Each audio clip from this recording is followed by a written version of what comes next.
Hey there, what is up? Today's tutorial will show you how to create part of me video trend on TikTok. Enjoying our videos? Consider dropping a like or a sub. It only takes a second and it helps us a bunch. With that said, let's dive in. Alright, to begin, open your TikTok app and make sure it's up to date. You will also need an app called CapCut installed on your phone.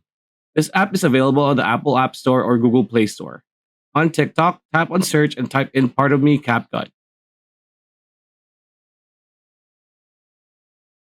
When the results appear, tap on the video that is doing the bit.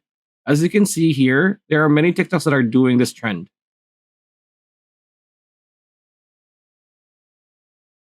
So once you've chosen the video, tap on the CapCut Try This Template option near the bottom of the screen. Once you've tapped on it, tap Use Template. Doing this, you will open CapCut and you will need to tap on Use Template once more. You will need to choose 18 photos or videos, any form of media from your gallery's phone. When you've done, tap on Preview. And once it's done processing, you've now done the part of me TikTok trend. Enjoy.